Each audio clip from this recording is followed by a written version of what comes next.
conversación con el máster Henry Castellón.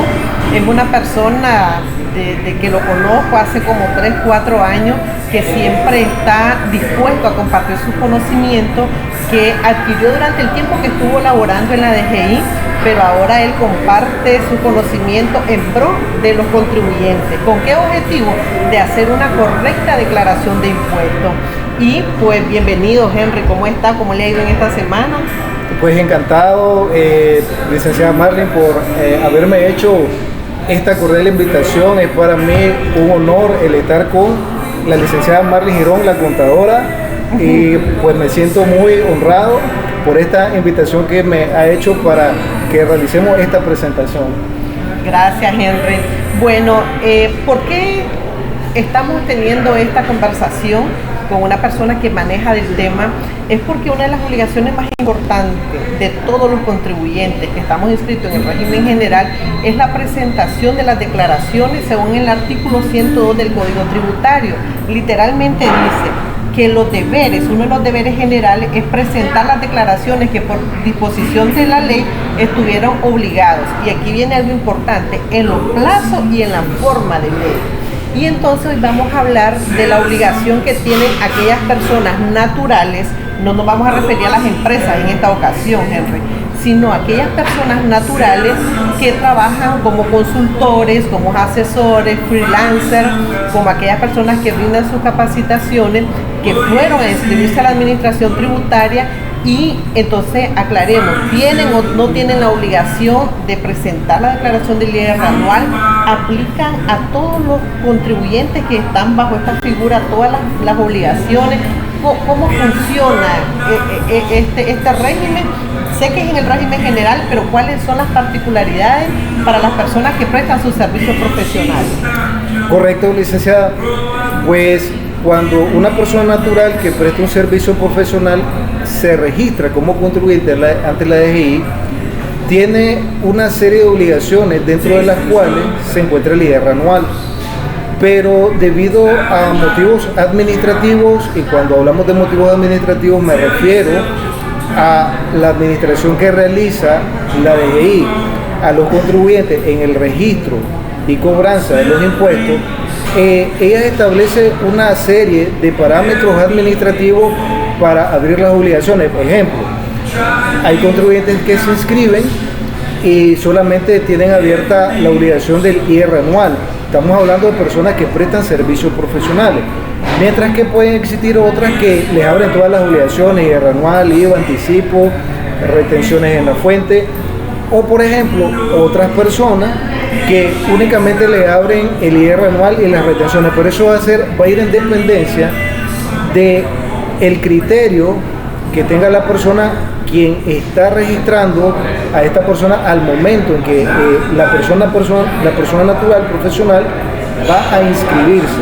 Entonces va en dependencia también de qué obligación es la que quiere este contribuyente que se está inscribiendo, si solamente quiere IR anual o si quiere que le aperturen todas las obligaciones. Normalmente, cuando un profesional se inscribe, le aperturan todas las obligaciones, pero sí hay excepciones, como por ejemplo personas que solicitan que únicamente les aperturen el IR anual. Ok, entonces, independientemente de las diferencias que pudieran haber en el tipo de obligaciones que se le aperturen, el IR anual es una de las que va sí o sí. Pueden haber excepciones del IVA, de los anticipos que se hacen mensuales o de las retenciones. Sin embargo, esta obligación sí o sí la tienen que presentar cada una de las personas que fueron inscritas bajo este régimen. Ahora bien, ¿qué es lo que deben de reportar? ¿Qué es lo que deben de colocar en sus ingresos? O sea, ¿cuáles son los controles que las personas naturales, porque a veces pensamos que los controles, la contabilidad solo aplica para las empresas, pero esta obligación es igual tanto para las empresas como para las personas naturales en el monto que se tiene que reportar. ¿Cuál es el monto que ellos deben de reportar las personas que prestan su servicio? Muy buena pregunta, licenciada. Ahora, con estos consejos que nos da la Administración Tributaria, menciona que los ingresos que deben declarar los contribuyentes son los que ellos han venido declarando mensualmente. O sea, la suma de los ingresos declarados en las 12 DMI. Eso te va a dar un total anual y ese total anual es lo que debes declarar en tu IR anual. Ahora bien, ¿qué pasa? No puedes declarar menos, pero ¿qué pasa si tenés otros ingresos por cualquier cosa que no corresponda a la comercialización de servicios? Bueno, sí tienen que ser declarados. Va a dar un poco más, pero sí deben ser declarados, pero no hay ningún problema, no hay bloqueo.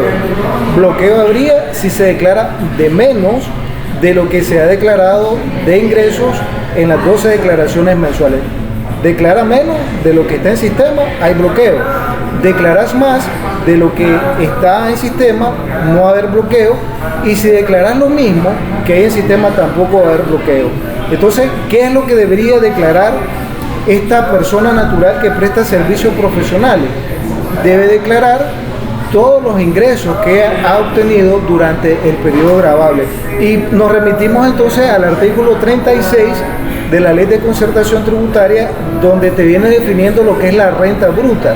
¿Y qué es lo que te viene mencionando ese artículo? Que renta bruta prácticamente son todo tipo de ingresos que has percibido en el periodo gravable, el cual tiene 12 meses y va del 1 de enero al 31 de diciembre de cada año en el caso del periodo fiscal ordinario. Aquí recobra importancia las normas de control, las medidas de control interno que deben de llevar tanto las empresas como los profesionales, porque para que podamos llevar los números exactos de lo que vamos a declarar, es importante llevar un orden. Henry Castellón brinda una asesoría a una empresa, elabora su factura o tiene su contrato. Ahí lo lleva en un orden, en un Excel, en un order book, a como bien estime, aunque una de las obligaciones de verdad es llevar una contabilidad, pero es el orden y lo va declarando. ¿Qué pasa en algunas ocasiones, Henry? Que se declara un monto y cuando ya se están haciendo las validaciones dice, ay, me equivoqué, no era ese monto. Pero usted nos está diciendo ahorita que si ya declaramos algo y queremos corregir ese monto, pues va a haber un proceso de bloqueo que ya sabemos que conlleva tiempo y recursos. Y como ya estamos en los últimos 9 días, muy posiblemente no van a dar respuesta antes del 29. Entonces vamos a estar en una situación de multa por presentación tardía, más los intereses que se puedan generar hasta que resuelvan, ¿verdad?, desde que fue la obligación. Entonces, un primer consejo para todos los profesionales que brindan servicios profesionales, que lleven un control, no solo ahorita, sino deberían de llevarlo mes a mes, llevar un control de todos sus ingresos. Aquí hay algo importante también, Henry, que cuando las personas prestan un servicio profesional, se les efectúa la retención del 10% y viene la empresa y reporta esa retención.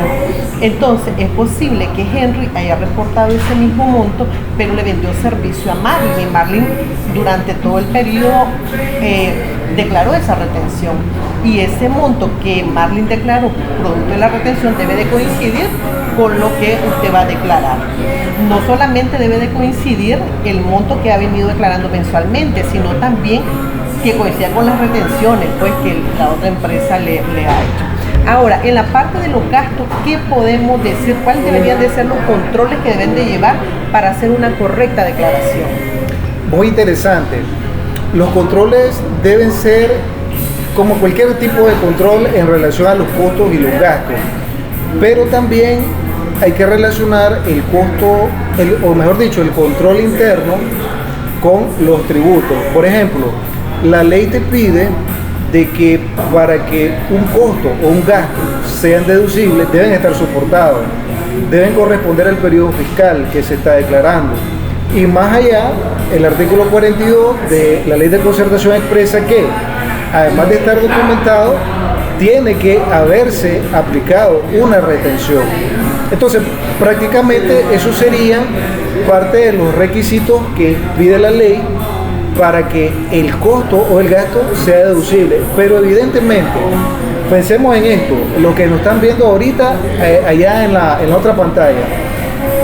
Si contablemente un costo, un gasto tiene que estar documentado, porque si no pudiera existir el riesgo de que eso no fuera un costo contable deducible, o pudiera ser cualquier otra cosa menos un costo o algo inventado, pudiéramos presumir.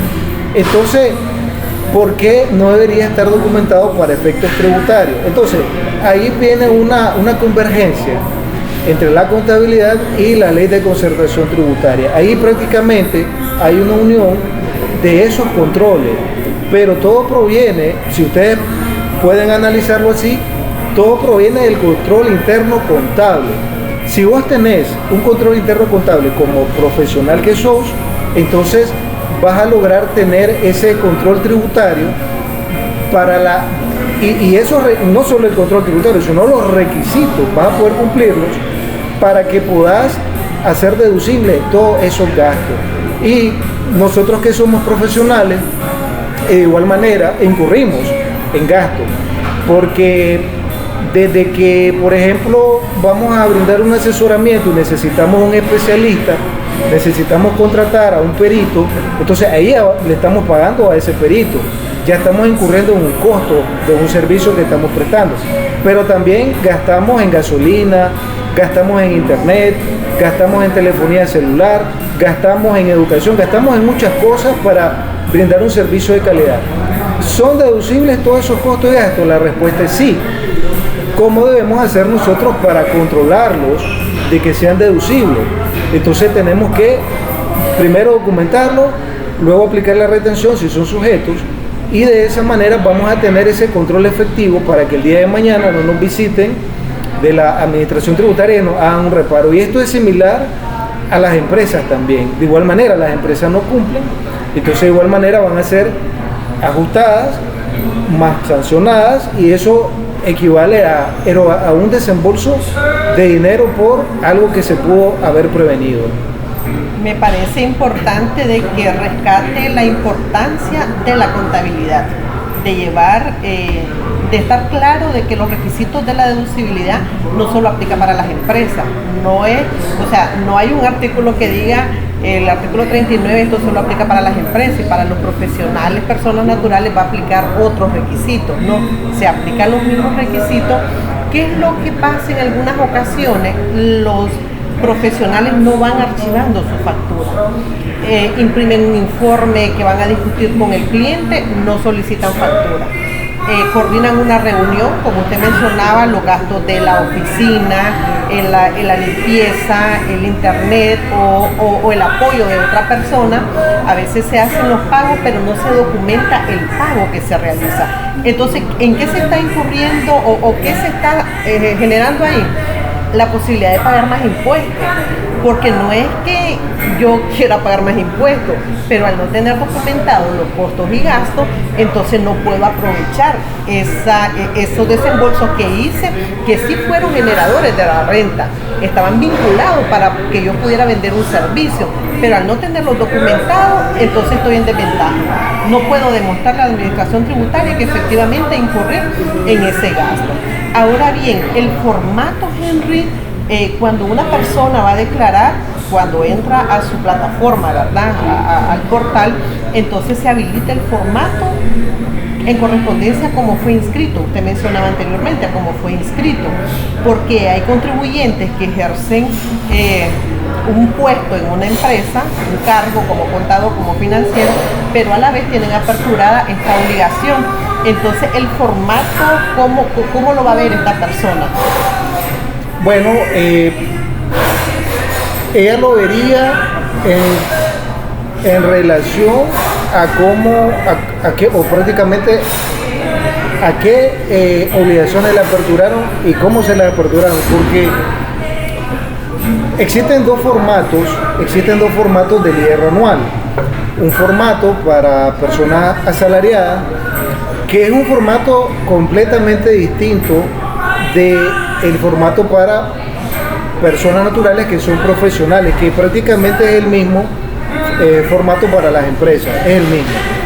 Pero sí, digamos, una persona que se registró como contribuyente de servicio profesional, entonces ella tiene un código administrativo. Cuando hablamos de código administrativo, es uno que le pone la Dirección General de Ingresos en la BED. ¿ya?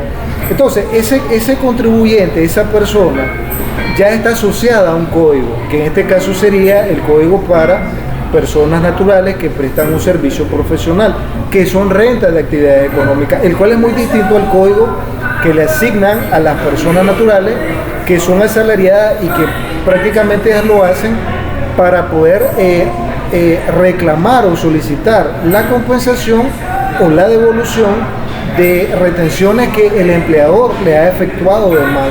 Entonces, pero en el caso ya específico, para las personas naturales que prestan servicios profesionales de manera independiente, el formato que ellas utilizan es el mismo formato que utilizan para personas jurídicas.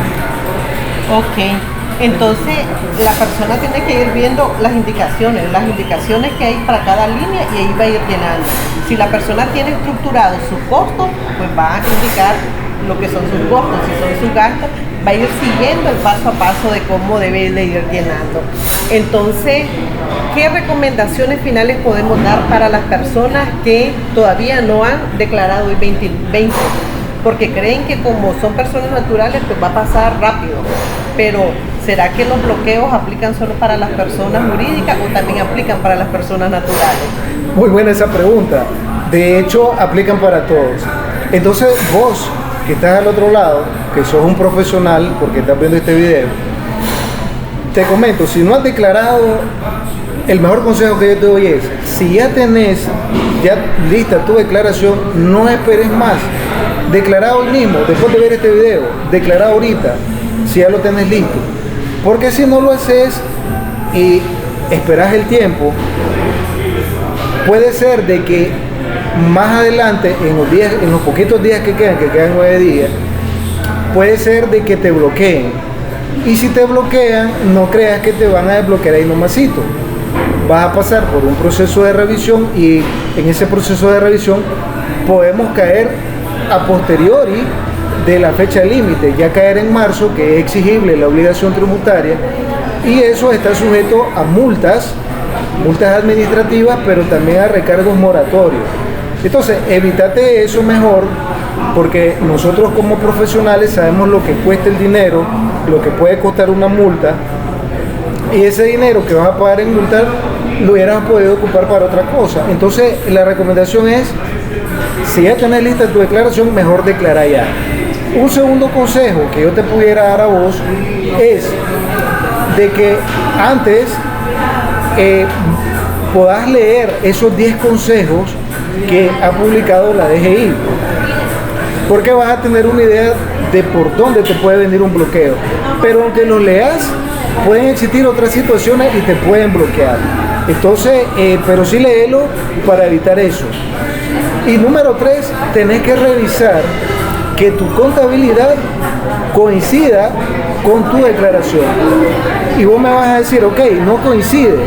Entonces lo que puedes hacer es una conciliación fiscal, en donde vas a detallar toditas las diferencias, vas a partir de tu utilidad contable, entonces vas a sumar los costos y gastos no deducibles más ingresos no gravables hasta poder llegar a tu utilidad fiscal. Entonces, si vos haces eso, entonces sí vas a estar documentado, sí vas a presentar una declaración en tiempo y forma, y sí te puedes evitar un bloqueo.